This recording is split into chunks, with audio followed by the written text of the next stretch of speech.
Sir एक शख्स ने कहा कि आप बहुत जज्बाती हो रहे हैं, आप शायद पढ़े लिखे आदमी लगते हैं, जंग हो जाती है और खुदा ना खास्ता बांग्लादेश की तरह हम कोई इलाका गवा बैठते हैं तो कौन जिम्मेदार होगा? You would be responsible. मैंने कहा yes, I would be held responsible, क्योंकि मौर्रिख 200 साल के बाद जब तारीख लिखने बैठेगा ना तो वो ये जरूर लिखेगा कि पाकिस्तान हारे हुए लश्कर में था, लेकिन वो ये कभी नहीं लिखेगा कि पाकिस्तान बुज़दिल और बेगैरत हो चुका था।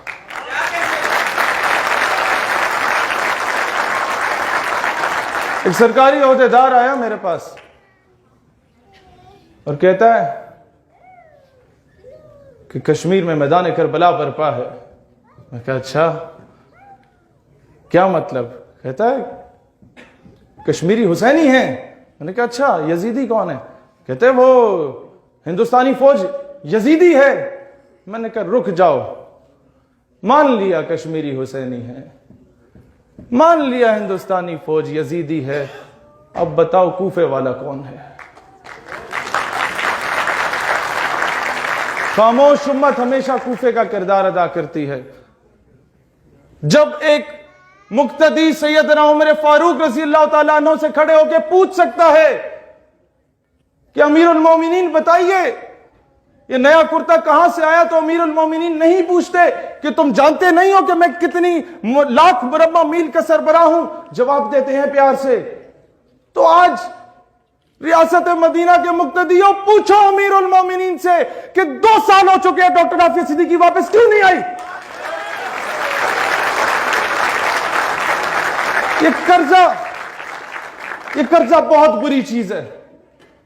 मैं आज कहूंगा पाकिस्तान की 22 करोड़ आवाम से कि गवर्नमेंट से कोऑपरेट करो। मैं कोऑपरेट करूंगा। महंगाई होती है, हम शोर नहीं मचाएंगे। अली मोहम्मद खान साहब तमाम सरकारी ओहदेदारान की तनख्वाहें आदी कर दें। इसके बाद मुख्तसर कर रहे हैं, इसके बाद सबसे पहले खान साहब अपने 300 कनाल का बनी गाला का मकान बेचें, नवाज शरीफ अपने महल बेचे, जरदारी बिलावल हाउस को बेचे, कर्जा उतार के उसके मुंह पे मारे अमेरिका के, तब जाके हम अपने हकूक की आवाज बुलंद कर सकते हैं। कौम भी अपने जेवर बेचेगी, नहीं तो वो चाचे का क्या नाम था, वो साकिब निसार, वो जामेबाजी करके चला गया और कौम 10 रुपए का मैसेज भी नहीं भेजती। सबसे पहले अपने प्लॉट बेचें, कौम भी अपने जेवर बेचेगी, कौम भी अपने प्लॉट बेचेगी, कर्जा उतारेंगे। याद रखो, जब तक हम मकरूज हैं, मैं आपको कर्जा देता हूं ना तो मैं आपसे एक्सपेक्ट करता हूं मेरे जूते भी पॉलिश करो, मेरी गाड़ी पे भी कपड़ा लगाओ, और मैं आपको लात मार के भेज दूं तो आपकी जुर्रत नहीं होनी चाहिए बात करने की। इसी तरीके से जब हम अमेरिका, IMF, वर्ल्ड बैंक से कर्जे लेते हैं ना, तो वो रेमन डेविस की सूरत में आके हमारे बच्चों को शहीद करके बाइज्जत तौर पे बरी भी हो जाता है। वो कर्नल जोसेफ की सूरत में इस्लामाबाद की सड़कों पर रात की तारीकी में हमारे बच्चे को गाड़ी के नीचे कुचल देता है और रात की तारीकी में हम सलूट मार के नूर खान एयरबेस से उसे बरी कर देते हैं। वो जब कर्जा लोगे ना तो कभी भी पिंड का चौधरी जो है ना, वो बेटी उठा लेगा आफिया सिद्दीकी की सूरत में। बेटियों की इज्जतें नहीं रहती। ये कर्जा बहुत गंदी चीज है। मैं आज कहना चाहूंगा अपने MNS हजरात से कि बड़े भाई साहब जो हैं उनसे कहें कि कौम, अल्लाह को गवाह बना के कहता हूं, ये कौम घास खा लेगी लेकिन गुलामी मंजूर नहीं है। और आज जो माशी इस्तेसाल का रोना रो रहे हैं,